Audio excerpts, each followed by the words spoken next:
Hello வணக்கம். இது உங்கள் சிவி ஜோன். எல்லாரும் எப்படி இருக்கீங்க? இப்போ பார்த்தீங்கன்னா ஒரு சம்பவம் வந்துட்டு ரொம்ப வைரலாக போயிட்டுருக்கு. ஏன்ப்பா என்னையா நடக்குது? ஏயா நைட்டு நிம்மதியாக கொஞ்சம் தூங்க கூட போக மாட்டிங்களா இந்த டீச்சர்ஸை? இப்படி அக்கப்போர் பண்ணுறீங்களேன்ற மாதிரி இருக்குது ஒரு சம்பவம். ஏன்னா விஜய் விஷால் வந்துட்டு நைட்டு ஒரு கண்டென்ட் பண்ணலான்னு சொல்லிட்டு என்ன பண்ணுறாரு, பாய்ஸ் ஹாஸ்டல்லேருந்து தெரியாமல் கேர்ள்ஸ் ஹாஸ்டலுக்குள்ளே வராரு. இந்த வாட்ச்மேன் என்ன பண்ணிட்டு இருக்காருன்னு பார்த்தா, அவர் வெளியில் கார்டன் ஏரியாவில் அந்த கார்னரில் முக்கில் உட்காந்துக்கிட்டு என்னமோ ஏதோ பேசிகிட்டு இருக்காரு, கதை பேசிகிட்டு இருக்காரு.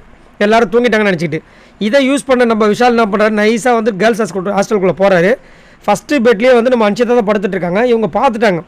என்ன அப்படின்னு கேட்டால், இந்த மாதிரி லவ் லெட்டர் கொடுக்க போகிறேன் தர்ஷிகாக்கு அப்படின்றப்பல அவங்க கேட்குறாங்க, நான் கொடுத்துட்றேன் அப்படின்னு. இல்லை நான் தான் கொடுப்பேன், ஏன்னா அப்போ தானே கண்டென்ட் அங்கே ஹெவியாகும், நான் தான் கொடுப்பேன்றாப்புல. அதுக்கப்புறம் இவங்க திரும்பவும் கேட்குறாங்க, இல்லை முடியாதுன்னு சொல்லிட்டு இங்கேருந்து போய் ஸ்ட்ரைட்டாக தர்ஷிகாக்கில் போய் எழுப்பி தர்ஷிகா கிட்ட குத்துறாரு. கொடுத்த அடுத்த நிமிஷம் நைஸாக போகலான்னு பார்த்தா, அந்த நேரம் பார்த்து ஒரு சவுண்டு, யாரும் அதை மாட்டி வர்றது பார்த்தா அன்ஷிதா சவுண்டு கொடுத்தவொன்னு பயந்து பதறி அடித்து எழுந்திரிக்கிறாங்க. மஞ்சரி பதறி அடித்து டென்ஷன் ஆகிட்டாங்க. ஐயோ நிம்மதியாக ஒரு தூக்க கூட தூங்க மாட்டாங்க. ஏன்னா நேற்று ஃபுல்லாக அவ்வளோ பிரச்சனைகள், அதில் கண்ணாபண்ணா ஒரு மாதிரி ஆகிட்டாங்க. அழுது, இவங்க அழுது, ஜாக்லின் அழுது. இதுக்கு மேலே நம்ம முடிச்சுட்டு இருந்தால் வேலைக்காவது, காலையில் ஃப்ரெஷ்ஷாக ஆகணும், தூங்கிடலான்னு நிம்மதியாக தூங்க போனால் அதில் இந்த மாதிரி ஒரு பிரச்சனை ஆகி போச்சு.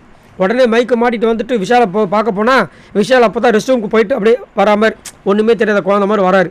பூச்சி செம கலாய்க்கிறாங்க. ஆனால் கூட பார்த்தீங்கன்னா இந்த ஆஜி ஆனந்தையும் அன்ஷிதா வேறு வந்துட்டு போட்டு கொடுக்குறாங்க. மேடம் இதை பெருசாக்குங்க, இவன் வேணுன்ட்டு பக்கம் வந்திருக்கான், இது எப்படி வரலாம் அப்படி இப்படின்னு கத்துறாங்க. அவர் அப்படியே வந்துட்டு, மேடம் நான் வந்தது உண்மைதான் மேடம், என்னை வர சொன்னதே இவங்க 2 பேர் தான்ட்டார். அதுக்கப்புறம் மஞ்சரிக்கு கொஞ்சம் கடுப்பாய்ச்சி போல இருக்குது, தூக்கம் வேறு வருது போல இருக்குது.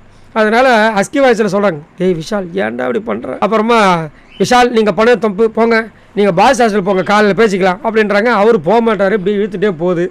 செம காமெடியாக இருக்குது. ஒரு பக்கம் ரொம்ப ஓவராக பண்ணுற மாதிரி இருக்குது. ஏன்னா இவ்வளோ பெரிய ப்ராங்கை பண்ணிட்டு அவங்கள அழவும் வச்சுட்டு அவங்கள நிம்மதியாக தூங்க கூட விடலைன்னா இது எப்படி அப்படின்றது எனக்கு சத்தியமாக புரியல. சரி, நீங்கள் உங்களோட கருத்து சொல்லுங்கள். அது மட்டும் இல்லாமல் அன்ஷிதா முதல்ல வந்துட்டு ஹெல்ப் பண்ணுற மாதிரி பண்ணிவிட்டு கடைசியில் போட்டு கொடுத்தாங்க பாருங்கள், அது கொஞ்சம் ஹைலைட்டாக தான் இருந்துச்சு. ஏன் உங்களுக்கு இந்த வேலைன்ற மாதிரி. அதேமாதிரி வாட்ச்மேனும் பார்த்தீங்கன்னா சுத்தமாக கவனமே இல்லாமல் வெளியே உட்காந்துட்டு இருக்காரு.